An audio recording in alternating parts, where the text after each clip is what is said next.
ഒക്കെ ഒരുപാട് ന്യൂസുകൾ ഇറങ്ങാം. ഇപ്പൊ പറയാൻ ഈ പെണ്ണിനെ കയറി പീഡിപ്പിച്ചെന്ന് വേണമെങ്കിൽ വരാം ന്യൂസുകളൊക്കെ. എന്താ കിച്ചു കിച്ചു അമ്മയാടാ. കിച്ചുവായിട്ട് എന്തെങ്കിലും വിഷയമുണ്ടോ? നമുക്കൊന്ന് വെറുതെ കിച്ചുവിനെ വിളിച്ചിട്ട് ഇപ്പൊ എല്ലാവരുടെയും ഒരു സംശയം ഉണ്ടല്ലോ കിച്ചുവായിട്ട്. ഇപ്പൊ അൺഎക്സ്പെക്ടഡ് ആയിട്ട് നമുക്കൊരു കോൾ ചെയ്യാം. എന്നെ ആരും മാനിപ്പുലേറ്റ് ചെയ്ത് ഒന്നുമല്ല ഞാൻ വീഡിയോ ഇട്ടെ. ഇനി ഋതപ്പനെയൊക്കെ കാണാൻ പറ്റുമോ എന്ന് പോലും എനിക്കറിയില്ല. അങ്ങനെ കുറച്ച് കാര്യങ്ങളൊക്കെ പേടിച്ചാണ് ഒന്നും പറയാതെ ഇരുന്നേ. എന്തായാലും നോക്കാം, എല്ലാവരുടെ സപ്പോർട്ട് കാണുമെന്ന് പ്രതീക്ഷിക്കുന്നു. ഋതപ്പനെ എന്ന് കാണാൻ കഴിയാത്തൊരു സാഹചര്യം. Hello guys, welcome. വണക്കം. ബന്ധുവാര് ശത്രുവാര് ബന്ധനത്തിന്നോവരിയും കിളിമകളെ പറയൂ. അപ്പോൾ നമ്മുടെ കിച്ചുവിൻ്റെ ലൈവ് വന്നിട്ട് ബന്ധപ്പെട്ട കുറച്ച് കാര്യങ്ങൾ. വേറൊന്നും പറയാനായിട്ട് ഒന്നല്ല. ഭയങ്കരമായിട്ട് കോളും മെസ്സേജും സംഭവം മനസ്സിലാവുന്നുണ്ട്. ഭയങ്കര സ്നേഹമുള്ളതുകൊണ്ടാണ് ഞാൻ ഓക്കെയാണ്. വേറൊരു പ്രശ്നമൊന്നുമില്ല എനിക്ക്. ഞാൻ എൻ്റെ കുറച്ച് പണ്ടത്തെ കാര്യങ്ങൾ കുറച്ച് പറഞ്ഞതേ ഉള്ളൂ.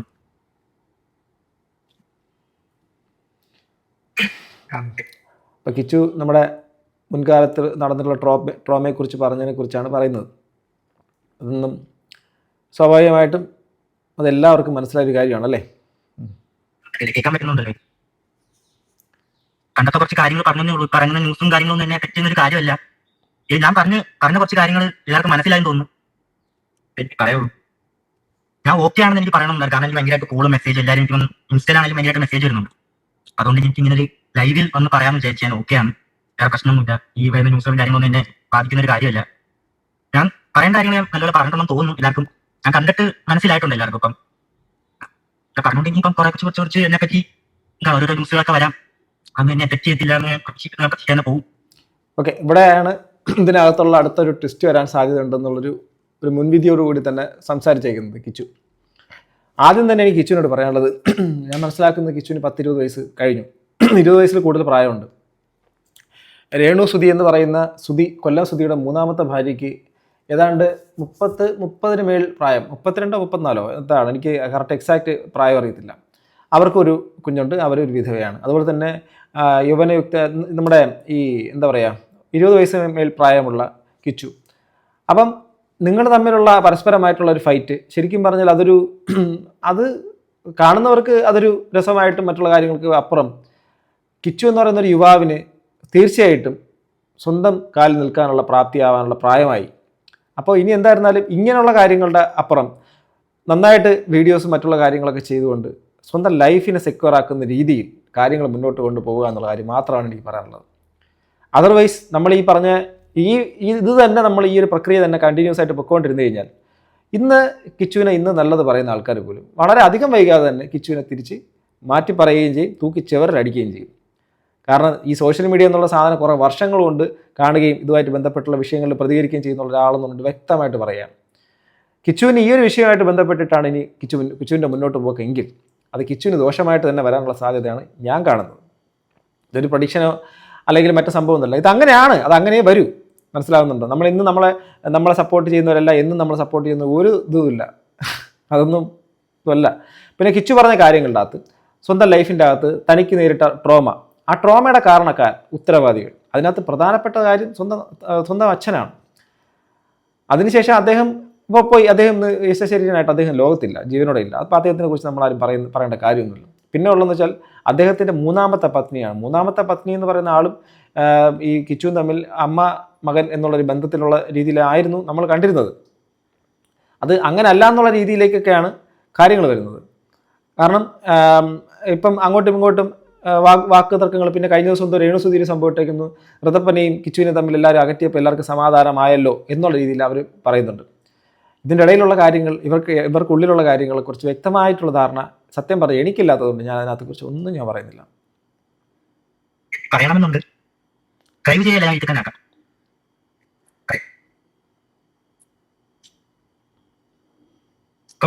ഒരുപാട് ന്യൂസുകൾ ഇറങ്ങാം. ഇപ്പൊ പറയാൻ ഈ പെണ്ണിനെ കയറി പീഡിപ്പിച്ചെന്ന് വേണമെങ്കിൽ വരാം ന്യൂസുകളൊക്കെ. എന്താ ഞാൻ നമ്മുടെ ഈ ഒരു മേഖലയായിട്ട്, അതായത് ഈ ഒരു വിഷയമായിട്ട് ബന്ധപ്പെട്ട് കുറേ നാളുകൊണ്ട് നമ്മൾ സഞ്ചരിച്ചത് തന്നെയാണ്. പല കാര്യങ്ങളൊക്കെ എൻ്റെ ചെവിയിലൊക്കെ മുമ്പേ എത്തിയിട്ടുള്ളത് തന്നെയാണ്. കിച്ചു ഇപ്പോൾ പറയുന്നു എന്താണ് ചിലപ്പോൾ ഞാൻ ഏതെങ്കിലും പെണ്ണിനെ പീഡിപ്പിച്ചു എന്നുള്ളതടക്കം വേണമെങ്കിൽ വന്നേക്കാം എന്നുള്ള കാര്യങ്ങളൊക്കെ കിച്ചു പറയുന്നു. ഹൈപ്പോത്തറ്റിക്കലായിട്ട് ചിലപ്പോൾ ഇനിയിപ്പോൾ കിച്ചുവിൻ്റെ മേൽ എന്തെങ്കിലും ആരോപണങ്ങൾ വന്നേക്കാം എന്നുള്ള രീതിയിലാണ് കിച്ചു ഇത് പറഞ്ഞേക്കുന്നത്. അങ്ങനെ അല്ല എങ്കിൽ നമ്മുടെ ഭാഗത്ത് അങ്ങനെ ഒരു സംഭവം ഇല്ല എങ്കിൽ നമ്മൾ പറയേണ്ട കാര്യം പോലും ഇല്ല എന്നുള്ളതാണ് എനിക്ക് പറയാനുള്ളത്. നമ്മുടെ ഭാഗത്ത് നിന്ന് നമുക്ക് അങ്ങനെ ഒരു വരേണ്ട കാര്യം പോലും ഇല്ല എങ്കിൽ നമ്മളെ മേൽ ഇങ്ങനെ ഒരു സാധനം വിധിക്കുമെന്ന് നമ്മൾ മുൻകൂട്ടി പറയുന്നൊരു കാര്യം അതിൻ്റെ ആവശ്യം പോലും ഇല്ല എന്നാണ് എനിക്ക് തോന്നിയിട്ടുള്ളത്. അല്ലേ? എന്തിനാണ് അങ്ങനെ ആവശ്യമില്ലാത്ത കാര്യങ്ങളൊക്കെ നമ്മൾ തന്നെ പ്രെഡിക്റ്റ് ചെയ്തിട്ട് ഇങ്ങനെ നാളെ വന്നേക്കാം എന്ന് നമ്മൾ പറയേണ്ട കാര്യമുണ്ട്. പിന്നെ ഒരു കാര്യം, സ്വാഭാവികമായിട്ടും ഈ കാലഘട്ടത്തിൽ ഫേക്ക് കേസസ് ഒരുപാട് വരുന്നത് കൊണ്ടാവാം ചിലപ്പോൾ അത് പറഞ്ഞേക്കുന്നത്. ചിലപ്പോൾ ഇനി എന്തെങ്കിലും തരത്തിൽ ഇനി രേണുസുതിയുടെ ഭാഗത്ത് നിന്നെങ്ങാനും അങ്ങനെ വരുമോ എന്നുള്ള കാര്യമാണ് പറയുന്നത്. അവരങ്ങനെ ചെയ്യുമോ എനിക്കറിയില്ല. ഞാനതിനൊന്നും മൈൻഡ് ചെയ്യത്തില്ല. പറഞ്ഞ കാര്യങ്ങളൊക്കെ മനസ്സിലായി തോന്നുന്നു. ഒരു പാസ്റ്റ് ആയിരുന്നു എൻ്റെ അത്. ഞാൻ കുക്കിയായിട്ട് നിൽക്കുകയാണ് ഇപ്പം. കിട്ടിയാണ്, കുഴപ്പമൊന്നുമില്ല. കൊല്ലത്തെ വീട്ടാടൊപ്പം നിൽക്കുക.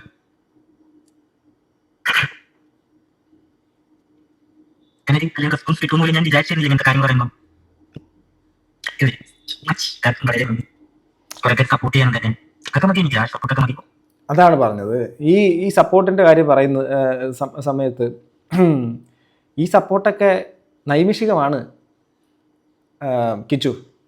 കാരണം കിച്ചുവിൻ്റെ മൈ ലൈഫ് സ്റ്റോറി എന്നുള്ള വീഡിയോയുടെ അത് ഏതാണ്ട് 1.1 മില്യൺ വ്യൂസാണ് ആ കിച്ചുവിൻ്റെ ലൈഫ് സ്റ്റോറി ആൾക്കാർ കണ്ട്. അത് വളരെയധികം ഉയരത്തിലേക്ക് കയറിപ്പോയി. ഇതേ കിച്ചുവിൻ്റെ തന്നെ കുറച്ച് നാളത്തെ മുമ്പ് പുള്ളിക്കാരൻ്റെ വീഡിയോയിലകത്തും പുള്ളിയുടെ പല വീഡിയോസിൻ്റെ അകത്തും അത്യാവശ്യം വ്യൂസ് എന്താണ്ട് സീയിങ് അമ്മ ആഫ്റ്റർ ബിഗ് ബോസ് രേണുസുതി 6 മാസത്തിന് മുമ്പ്. അതിനകത്ത് കിച്ചുവിട്ടേക്കുന്ന വീഡിയോയ്ക്കകത്ത് സീയിങ് അമ്മ ആഫ്റ്റർ ബിഗ് ബോസ് എന്നുള്ളത് കിച്ചുവിട്ടേക്കുന്നു. പിന്നെ ഋതപ്പനുമായിട്ട് ഹാപ്പി ആയിട്ട് നിൽക്കുന്ന ആ മൊമെൻറ്റ് പങ്കുവെച്ചിട്ടുണ്ടായിരുന്നു. പിന്നെ ഋതപ്പൻ്റെ ജന്മദിനം ആഘോഷിച്ചിട്ടുള്ളത് 469, ഏതാണ്ട് 500K 500K അടുപ്പിച്ചിട്ടുള്ള സംഭവങ്ങൾ, ഫാമിലിയുടെ സംഭവങ്ങൾ. അപ്പോൾ കിച്ചുവിന് വീഡിയോസിന് വ്യൂസ് കുറവോ മറ്റുള്ള കാര്യങ്ങളോ അല്ലെങ്കിൽ കിച്ചുവിന് പൊട്ടൻഷ്യൽ ഇല്ലാത്ത ഒരാളൊന്നുമല്ല. കിച്ചുവിന് പൊട്ടൻഷ്യലൊക്കെ ഉണ്ട്. പക്ഷേ ഇവിടുത്തെ ഈ ഒരു സാധനത്തിൻ്റെ വ്യൂസും ഇതൊക്കെ കാര്യം എന്ന് വെച്ചാൽ നിലവിലുള്ളൊരു കോൺട്രവേഴ്സിയാണ്. കോൺട്രവേഴ്സി എന്ന് വെച്ചാൽ റിലേറ്റഡ് ടു ഹെയ്റ്റ് ടുവേഡ്സ് രേണുസുതി. രേണുസുതി എന്നുള്ള വ്യക്തിയോടുള്ള അന്ധമായ ഹെയ്റ്റും പിന്നെ രേണുസുതി എന്നുള്ള വ്യക്തിയെ സപ്പോർട്ട് ചെയ്യുന്ന കുറേ ആൾക്കാരും. ഈ രണ്ട് തരത്തിലുള്ള ആൾക്കാരും കൂടെ ഇങ്ങനെയുള്ള വിഷയം വരുമ്പോഴേക്കാണ്. പിന്നെ പൊതുജനങ്ങളായിട്ടുള്ള ആൾക്കാർ അവർ നോക്കുമ്പോഴേക്കും കൊല്ലസുതി എന്നുള്ളൊരു കലാകാരൻ്റെ ഭാര്യ, അദ്ദേഹത്തിൻ്റെ വിധവയും അതോടൊപ്പം തന്നെ അദ്ദേഹത്തിൻ്റെ മകൻ, അദ്ദേഹത്തിൻ്റെ ആദ്യ ഭാര്യയുള്ള മകനും അവർ തമ്മിലുള്ള എന്തൊക്കെ പ്രശ്നങ്ങളെന്നൊക്കെ പറഞ്ഞ് സോഷ്യൽ മീഡിയ. കാരണം ഈ ഒരു വിഷയമായിട്ട് ബന്ധപ്പെട്ട് കുറച്ച് പേര് എന്നെയും വിളിച്ച് സംസാരിച്ചിട്ടുണ്ടായിരുന്നു കേട്ടോ. ഇതിനകത്തൊക്കെ അവരുടെ ഈ പബ്ലിക്കലി ഈ യൂട്യൂബിൻ്റെ കമൻറ്റ് ബോക്സ് കാണുന്ന പോലെ നല്ല ഈ നമ്മളെ വിളിച്ച് സംസാരിച്ച പല ആൾക്കാരുടെയൊക്കെ പ്രസ്താവനകൾ കാര്യങ്ങളൊന്നും ഇവിടെ പറയേണ്ട കാര്യമൊന്നുമില്ല. അതുകൊണ്ട് ആൾക്കാരെല്ലാവരും നമ്മളെ പൊതുവിൽ പബ്ലിക്കലി സപ്പോർട്ട് ചെയ്യുന്ന സംഭവങ്ങൾ പോലും പബ്ലിക് സപ്പോർട്ട് ആവണമെന്നില്ല എന്നുള്ളതാണ്. അത് രേണുസുതിക്കും ബാധകമാണ് കേട്ടോ. ഇതൊക്കെ പറയണമെന്നായിരുന്നു, വേറെ വിശേഷങ്ങളൊന്നും പറയാൻ തോന്നിയില്ലേ.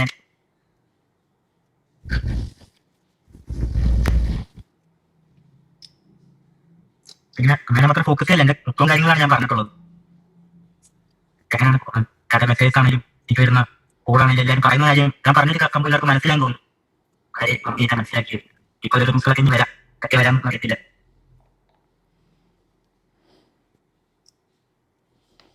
എന്തോ ന്യൂസൊക്കെ വരുന്നതാണ് കുറെ മെസ്സേജൊക്കെ വരുന്നുണ്ട്. സുരക്കാരനൊന്നുണ്ട്. ഈ ഒരു കാര്യം പറയാനായിട്ട് ഞാൻ ജസ്റ്റ് വന്നേ ഉള്ളൂ. ഞാൻ ഓക്കെയാണ് കേട്ടാ. കാര്യം താവണ്ട, കുഴപ്പമില്ലാതെ ഹാപ്പി ആയിട്ട് പോകാൻ. അങ്ങോട്ടുള്ള കാര്യം എങ്ങനെയാണെന്ന് അറിയത്തില്ല. നമുക്ക് ഇടയ്ക്കൊരു സപ്പോർട്ട് കാണുമെന്ന് ഞാൻ പ്രതീക്ഷിക്കുന്നു.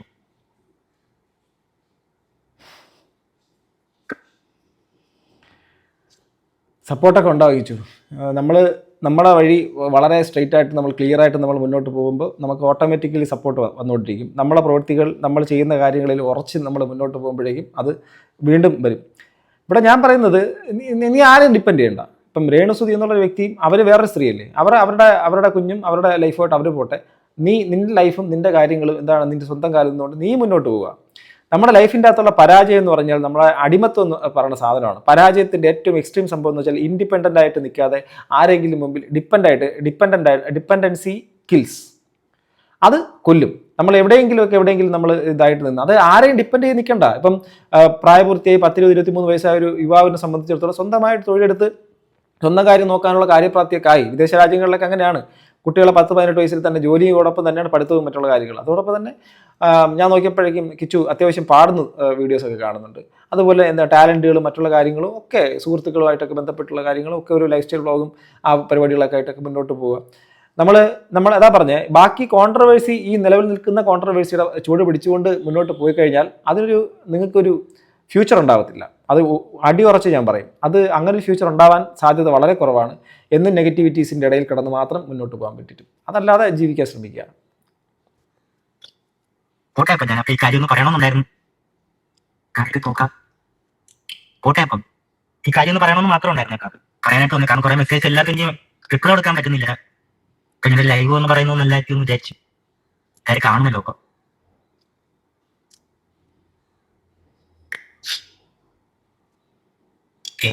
അപ്പൊ കോട്ടെ അപ്പം കാര്യം പറയണമെന്നായിരുന്നു. അങ്ങനെ സംസാരിക്കുന്നുണ്ട്. ഞാൻ സംസാരിച്ച ദിവസം നമുക്ക് ലൈവ് ഒക്കെ വരാം. സമയമൊക്കെ ഇത്രയായി. ഇതൊക്കെ ഒന്ന് പറയണമെന്ന് തോന്നിയിട്ട് ഞാൻ വന്നതാ. Okay, thank you so much for so many love. ഇഷ്ടംപോലെ മെസ്സേജും കാര്യങ്ങളും വരുന്നുണ്ട്. എല്ലാവർക്കും താങ്ക് യു. എനിക്ക് ചിലർക്കൊന്നും മെസ്സേജ് ഇടാൻ പറ്റിയിട്ടില്ല, റിപ്ലൈ കൊടുക്കാൻ പറ്റിയിട്ടില്ല. എല്ലാവർക്കും പറയാൻ ഞാൻ ഓക്കെയാണ്. കുഴപ്പം. അപ്പോൾ എല്ലാവരും കിച്ചുവിൻ്റെ ഒരു ഇതിന് സന്തോഷമാണ്. അതിനകത്ത് കിച്ചു കമൻറ്റ് ഇട്ടിട്ടുണ്ട്, എന്നെ ആരും മാനിപ്പുലേറ്റ് ചെയ്ത് ഒന്നുമല്ല ഞാൻ വീഡിയോ ഇട്ടെ. ഇനി ഋതപ്പനെയൊക്കെ കാണാൻ പറ്റുമോ എന്ന് പോലും എനിക്കറിയില്ല. അങ്ങനെ കുറച്ച് കാര്യങ്ങളൊക്കെ പേടിച്ചാണ് ഒന്നും പറയാതെ ഇരുന്നേ. എന്തായാലും നോക്കാം, എല്ലാവരുടെ സപ്പോർട്ട് കാണുമെന്ന് പ്രതീക്ഷിക്കുന്നു. ഋതപ്പനെ എന്ന് കാണാൻ കഴിയാത്തൊരു സാഹചര്യം മുൻപേ ഉണ്ടായേക്കാമോ എന്നുള്ളൊരു ഭയം കൊണ്ടായിരുന്നു ഇതുവരെ ഞാനിതൊന്നും പറയാത്തത് എന്നുള്ളൊരു കാര്യം. അങ്ങനെ എന്തിനു ഭയക്കണം അല്ലേ? അങ്ങനെ ഭയന്നുകൊണ്ട് നമ്മൾ എന്തിനാണ് നമുക്ക് വളരെയധികം പറയാനുള്ള കാര്യങ്ങൾ പറയാതിരിക്കണം എന്നുള്ളൊരു കാര്യമാണ് എനിക്ക് ചോദിക്കാനുള്ളത്. പിന്നെ ഇതെല്ലാ കാര്യങ്ങളും ഇപ്പം റിലേറ്റഡ് ടു രേണുസുതി എന്നുള്ള സംഭവത്തിൻ്റെ അപ്പുറത്തേക്ക് കിച്ചുവായിട്ട് മാറുക അല്ലേ? കിച്ചുവായിട്ട് മാറുക. അവരുടെ ലൈഫായിട്ട് എങ്ങനെയാണെന്ന് വെച്ചാൽ അവർ പോട്ടെ, അവരുടെ ഇഷ്ടം പോയി. അതുപോലെ തന്നെ സ്വതന്ത്രമായിട്ട് നമുക്കും പോകാമല്ലോ, നമ്മുടെ ലൈഫായിട്ട് പോകാം. ശരിക്കും സുധിച്ചേട്ടൻ തന്നെ മുഖം അതേപോലെ മനസ്സിലടക്കി പിടിച്ചിരുന്നോ കാര്യങ്ങൾ പറഞ്ഞു തീർത്തപ്പോൾ കിച്ചുവിൻ്റെ മനസ്സ് ഫ്രീ ആയത് മുഖത്ത് തെളിഞ്ഞു കാണുന്നുണ്ട്. ഇനി മുതൽ എന്ത് കാര്യം ഉണ്ടെങ്കിലും തുറന്ന് സംസാരിക്കാൻ ശ്രമിക്കുക. God bless you. മോനെ, നിൻ്റെ വീഡിയോയ്ക്ക് വെയിറ്റിംഗ് ആയിരുന്നു. നീ ധൈര്യമായിട്ട് മുന്നോട്ട് പോകും. രേണു എന്ന സ്ത്രീ ഇനി വിളിച്ചാൽ അങ്ങോട്ട് പോകരുത് എന്നൊക്കെ പറഞ്ഞിട്ട് അതെന്താ ഓക്കെ. ഇതിനകത്ത് മൊത്തത്തിൽ കാണുന്നൊരു സംഭവം എന്ന് വെച്ചാൽ ഇപ്പം യൂട്യൂബിൻ്റെ സൈഡിൽ നോക്കിക്കഴിഞ്ഞാൽ ഏറ്റവും കൂടുതൽ ഈ എന്താ പറയുക, രേണുസുതി എഗെയിൻസ്റ്റ് ആയിട്ടുള്ള കോമൻസുകളാണ് നമ്മൾ കൂടുതൽ കാണാൻ സാധ്യതയുള്ളത്. ഫേസ്ബുക്കിൻ്റെ അകത്ത് നേരെ തിരിച്ച്, ഫേസ്ബുക്കിൻ്റെ അകത്ത് നോക്കുമ്പോഴേക്കും രേണുസുതി അനുകൂലമായിട്ടുള്ള തരത്തിലേക്കൊക്കെയാണ് പറഞ്ഞത്. അതായത് ഞാൻ മനസ്സിലാക്കിയത്, രേണുസുതി എന്നുള്ള വ്യക്തിക്ക് മുൻകാലങ്ങളിൽ നോക്കിക്കഴിഞ്ഞാൽ അവർക്ക് ഒരു 100% നെഗറ്റിവിറ്റി മാത്രമാണ്. തുടക്കകാലം എന്നല്ല, ഇവർക്ക് നെഗറ്റീവ് വന്ന സമയത്ത് 100%ലേക്ക് തന്നെ അത് മാറി, ആ വീടുമായിട്ട് ബന്ധപ്പെട്ട വിഷയം. എന്നാൽ ഇന്ന് അങ്ങനെയല്ല. അതാ മനസ്സിലാക്കാൻ പറ്റുന്നത്. ഏതാണ്ടൊരു നല്ലൊരു ശതമാനം ആൾക്കാർ ഇന്ന് അവരെ സപ്പോർട്ട് ചെയ്യുന്നുണ്ട്. അതൊരു വലിയ കാര്യമാണ്. കാരണം അവരെ ഇഷ്ടപ്പെടാതിരിക്കാം. എല്ലാ കാര്യത്തിനും രണ്ട് വശങ്ങളുണ്ടല്ലോ. ഇതാണ്ടാ മോനെ ആണത്തം എന്ന് പറഞ്ഞ് ആരെയും പിടിക്കാതെ നാണിക്കാതെ പേടിക്കാതെ നട്ടല് വളയാതെ അതേ സ്റ്റാൻഡിൽ അണുവിടെ മാറാതെ ഉറച്ചു നിൽക്കണം. കീപ് റോക്കിംഗ് എനിക്ക് കുട്ടാന്നൊക്കെ പറയുന്നു. നല്ല കുട്ടൻ മോന് പഠിക്കാനും ജീവിതത്തിൽ ഉയർന്ന നിലയിലെത്താനും ഒരുപാട് സാഹചര്യങ്ങൾ മുന്നിലുണ്ട്. അത് കറക്റ്റായിട്ടുള്ള കാര്യമാണ്. അതൊക്കെ പരമാവധി ഉപയോഗിച്ച് നന്നായിട്ട് പഠിച്ച് ഉയർന്ന നിലയിലെത്തി അസൂയാവാഹമായ നേട്ടങ്ങൾ ഉണ്ടാക്കി രേണുവിന് കാണിച്ചു കൊടുക്കണം. കുറേ ആൾക്കാരുടെ പ്രാർത്ഥന അനുഗ്രഹങ്ങൾ കൂടെ ഉണ്ടാവും, ധൈര്യമായി മുന്നേറും എന്നൊക്കെ പറയുന്നു. സോ അതാണ് സംഭവം. മനസ്സിലാവുന്നുണ്ടോ? അപ്പം ഇതൊക്കെയാണ് കാര്യങ്ങൾ. അപ്പം നന്നായിട്ട് തന്നെ വരട്ടെ. കാരണം കുറച്ച് നാളിന് മുമ്പ് ഇവർ തമ്മിൽ, അഥവാ ഈ രേണുസുതിയും നമ്മുടെ കിച്ചുവും രണ്ടുപേരുടെയും ഒരു വീഡിയോ ഇപ്പം ഈ അടുത്ത ഈ ഒരു കോൺട്രവേഴ്സി നിലനിൽക്കുന്നത് കൊണ്ടാണോ എന്നറിയത്തില്ല, അതിങ്ങനെ പൊങ്ങി വന്നായിരുന്നു. ചില ആൾക്കാരിപ്പം അത് കണ്ടിട്ടുണ്ടാവാൻ സാധ്യത വളരെ കൂടുതലാണ്. ഈ സാധനമാണത്. കിച്ചു അമ്മയാടാ. കിച്ചുവായിട്ട് എന്തെങ്കിലും വിഷയമുണ്ടോ? നമുക്കൊന്ന് വെറുതെ കിച്ചുവിനെ വിളിച്ചിട്ട്, ഇപ്പൊ എല്ലാവരുടെയും ഒരു സംശയം ഉണ്ടല്ലോ കിച്ചുവായിട്ട്. ഇപ്പൊ അൺഎക്സ്പെക്ടഡ് ആയിട്ട് നമുക്കൊരു കോൾ ചെയ്യാം. കിച്ചുവായിട്ട് എന്തെങ്കിലും വിഷയമുണ്ടോ? എന്തിന്? അവനെന്റെ മോനല്ലേ, അവനുമായിട്ട് എന്ത് വിഷയം? ഞങ്ങള് തമ്മിൽ നല്ല ബോണ്ടാണ്, നല്ല രീതിയിൽ പോകുന്ന അമ്മ മകൻ. കാരണം എനിക്ക് സുചേട്ടൻ്റെ ആ ഒരു നിങ്ങൾ സംസാരിച്ചുകൊണ്ടിരിക്കുന്ന ടൈമില് ഒരാഴ്ച കാലഘട്ടം, ഒരാഴ്ചയോളം ഞങ്ങൾ ഒരുമിച്ചുണ്ടായിട്ടുണ്ട്. ഞാൻ സുചേട്ടനായിട്ട് ഒരു വർക്കുമായി ബന്ധപ്പെട്ട് ഒരുമിച്ചുണ്ടായിട്ടുണ്ട്. അപ്പൊ അടുത്തടുത്ത റൂമിലായിരുന്നു അവര്. അന്ന് കിച്ചുവിനെ കുറച്ച് കാലങ്ങളായിട്ട് എനിക്കറിയാം ഭയങ്കര ഇഷ്ടമായിരുന്നു. കിച്ചു ഭയങ്കര സ്നേഹത്തോടെ അമ്മ എന്ന് പറഞ്ഞ് സംസാരിക്കും. അവനാണ് എന്നെ വിളിച്ചത്. ആ കുട്ടീനെ എനിക്ക് എന്താ പറയാ, ആ ഒരു അമ്മ എന്ന് വിളിക്കും. അമ്മ എന്ന് പറയുന്ന ഒരു സത്യമുണ്ട്. എന്നെ അന്ന് എന്റെ ഋതപ്പൻ വിളിക്കുന്നതിനേക്കാൾ എന്റെ കിച്ചുവാണ് എന്നെ അമ്മ എന്ന് വിളിച്ചത്. അപ്പം ഇത് അധികം കാലമൊന്നും ആയിട്ടില്ല. അപ്പോൾ ഇത് പഴയൊരു വീഡിയോ ആണ്, കുറച്ച് കാലത്തിന് മുമ്പുള്ളതാണ്. അതിനുശേഷം ഇപ്പോൾ കിച്ചുവിടെ അമ്മയാടാ, നിങ്ങളെയൊക്കെ അമ്മ വിളിച്ചാൽ ഫോൺ എടുത്താൽ ആദ്യം ഞങ്ങൾ പറയുന്നത് പറ അമ്മ എന്നാണ്. നിങ്ങളുടെ അഭിനയം കണ്ട് മടുത്തു. ആ കുട്ടി സത്യങ്ങൾ കുറിച്ച് പറഞ്ഞു. കിച്ചു അമ്മയാടാ, എന്താ അവൻ്റെ ഫോണിൽ നിങ്ങളുടെ നമ്പർ പോലും സേവ് അല്ലേ, അമ്മയാണെന്ന് ഇത്ര എടുത്ത് പറയാൻ. ഈ രേണുസുധിയുടെ ഒരു അടിസ്ഥാനപരമായ പ്രശ്നം അവർക്ക് സംസാരിക്കാൻ അറിയില്ല എന്നുള്ളതാണ്. ഞാൻ മനസ്സിലാക്കിയെടുത്തോളം അവർ ഇപ്പം സംസാരിക്കാൻ അറിയില്ല. കാരണം ഇതിനകത്ത് പോലും ഒരു ആർട്ടിഫിഷ്യാലിറ്റി നമുക്ക് തോന്നുന്നത് അത് തന്നെയാണ്. ഞാനത് നോക്കിയപ്പോൾ കിച്ചു എന്താണത്, കിച്ചു അമ്മയാടാ, നമ്മുടെ നമ്പറിൽ നിന്നും വിളിക്കുന്നതാണ്. ഇപ്പോൾ സ്വാഭാവികമായിട്ടും അവൻ്റെ ഫോണിലേക്ക് അവ എടുക്കുന്ന സമയത്ത് ഹലോ എന്ന് പറഞ്ഞിട്ട് അവിടെ അമ്മയാടാന്ന് പറയുമ്പോഴേക്കും അവന് പോലും തോന്നും. കാരണം ഇത് പുള്ളിക്കാരത്തി വേറെ എവിടെ ഇരുന്നിട്ട് ആൾക്കാരെ കാണിക്കാൻ വേണ്ടിയിട്ടാണോ എന്നുള്ള കാര്യം. അതാ പറഞ്ഞേ, ഈ പുള്ളിയുടെ കാര്യം കിച്ചു എവിടെ നിൽക്കുവാടാ എന്നല്ലേ നമ്മൾ ചോദിക്കുക. എന്താണ് ചെയ്യുന്നത്, നീ അവിടെ എന്ത് ചെയ്യുന്നു പരിപാടി അല്ലേ എന്നൊക്കെ ചോദിക്കും. കിച്ചു അവിടെ അമ്മയാടാന്ന് പറയുന്ന സമയത്ത് അവിടെ ആർട്ടിഫിഷ്യാലിറ്റി ഉണ്ട്. അതാ പറഞ്ഞേ, കിച്ചു ഈ പുള്ളിക്കാരിയുടെ ഒരു പ്രശ്നം സംസാരിക്കാൻ അറിയാമെന്നുള്ളൊരു കാര്യത്തിൻ്റെ കുറവാണ്. ഇവർക്ക് ഇത്രത്തോളം ഹെയ്റ്റ് ഇനിയും ഉണ്ടാവാതിരിക്കണമെങ്കിൽ പോലും ഞാൻ പറയുന്നത്, ഞാൻ രേണുവിനോട് നിങ്ങൾ എടുക്കുകയോ തള്ളുകയോ ചെയ്യുള്ളൂ.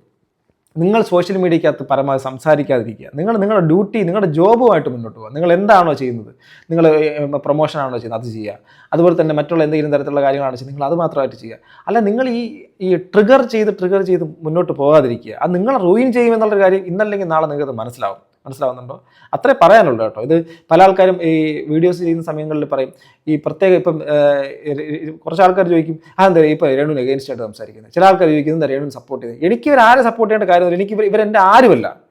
ഞാനൊരു ഒരു ഹ്യൂമാനിറ്റേറിയൻ കൺസേണിൽ നിന്നുകൊണ്ടാണ്, പല ആംഗിളിൽ നിന്നുകൊണ്ടാണ് സംസാരിക്കാൻ ശ്രമിക്കാറ്. അതിനകത്ത് പരമാവധി ഒരാൾക്ക് അതിൽ നിന്ന് എന്തെങ്കിലും മനസ്സിലാവുമെങ്കിൽ മനസ്സിലായിക്കോട്ടെ എന്നുള്ള തരത്തിലാണ്.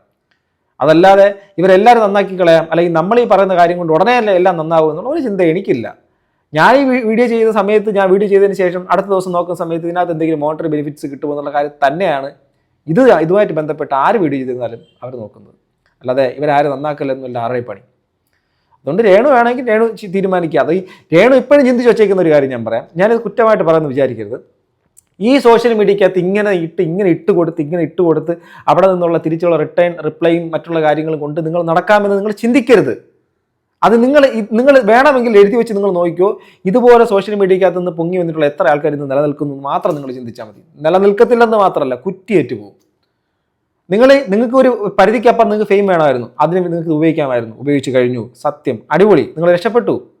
ഇനി എന്താ ചെയ്യേണ്ടത്? ഇനി നെക്സ്റ്റ് ലെവൽ എന്ന് പറഞ്ഞാൽ ഒരു വ്യക്തി പണ്ടൊരു കാലത്ത് പ്രശ്നക്കാരനായിരുന്നു, അതിനുശേഷം അവൻ അത്യാവശ്യം നല്ല രീതിയിൽ സാമ്പത്തികം മറ്റുള്ള അടിത്തറ ഉണ്ടായിട്ട് പിന്നെ പ്രശ്നങ്ങളെല്ലാം ഒഴിവാക്കി സ്വന്തം കാര്യം നോക്കി പോകുന്നതല്ലേ. ഇനി നിങ്ങളുടെ കാര്യം നോക്കിയിട്ട് നിങ്ങൾ ഈ കോൺട്രവേഴ്സി ഉണ്ടാക്കിയിട്ടല്ല പോകേണ്ടത്. ഇനി നിങ്ങളുടെ ലൈഫുമായിട്ട് നിങ്ങൾ സക്സസ് ആയിട്ട് വേണം മുന്നോട്ട് പോകാൻ വേണ്ടത്. മനസ്സിലാവുന്നുണ്ടോ? അത് മനസ്സിലാക്കാൻ നിങ്ങൾക്ക് കഴിഞ്ഞിട്ടില്ലെങ്കിൽ നിങ്ങൾക്ക് ഒന്നും ചെയ്യാൻ പറ്റില്ല. അതുപോലെ തന്നെ കിച്ചുവിനോടും പറയാനുള്ളത്, നിങ്ങൾ ഈ രേണുസുധി അപ്പുറത്ത് നിൽക്കുന്നു, കിച്ചു ഇപ്പുറത്ത് നടിക്കുന്നു, അപ്പുറത്ത് നടിക്കുന്നു, ഇത് കാണാൻ നല്ല രസമായിരിക്കും. പക്ഷേ ഈ കണ്ടുകൊണ്ടിരിക്കുന്ന ഒരു കാഴ്ചക്കാരെ ഇത് ബാധിക്കാൻ പോകുന്നില്ല. നിങ്ങളെ രണ്ടുപേരെ ഇത് ബാധിക്കാൻ സാധ്യത വളരെ കൂടുതലാണ്. കിച്ചു ആണെങ്കിൽ സ്വന്തം കാര്യം നോക്കിയിട്ട് സ്വന്തം ലൈഫുമായിട്ട് ബന്ധപ്പെട്ടിട്ട് പോവുക. പാസ്റ്റിലെ ട്രോമ തീർച്ചയായിട്ടും നിനക്ക് ശക്തി തരും. നിനക്ക് ഫ്യൂച്ചറിൽ ഉയർന്നു പോകാൻ വേണ്ടിയിട്ട് അതിൻ്റെ എനർജി തന്നെ ധാരാളം. അത് ഞാൻ ഉറപ്പിച്ച് വിശ്വസിക്കുന്ന ഒരാളാണ്.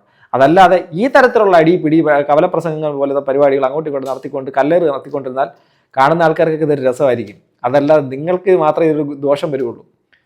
അത്രയേ ഉള്ളൂ. കോണ്ടന്റ് ഇടുന്നവർക്ക് കോണ്ടന്റും റവന്യൂവും കിട്ടും, അത്രയേ ഉള്ളൂ. അതുകൊണ്ട് അവനവൻ്റെ ലൈഫാണ്, കുറച്ച് കാലത്തെ ജീവിതം. വേണമെങ്കിലൊക്കെ ജീവിച്ചു തീർക്കൂ, അല്ലെങ്കിൽ അടിച്ചു തീർക്കൂ, നിങ്ങളുടെ ചോയ്സാണ്. സോ ഗൈസ്, നിങ്ങളുടെ അഭിപ്രായം എന്താണ്? നിങ്ങൾ രേണുസുധി പക്ഷമാണോ, നിങ്ങൾ കിച്ചു പക്ഷമാണോ? ഇപ്പൊ രണ്ടു പക്ഷമല്ലേ? നിങ്ങളുടെ അഭിപ്രായം എന്താ? കമന്റ് ബോക്സിൽ. എനിക്കിവിടെ ആണെങ്കിൽ പക്ഷം നിൽക്കേണ്ട ഒരു കാര്യമില്ല. അടുത്ത വീഡിയോ ഗൈസ്, ബൈ.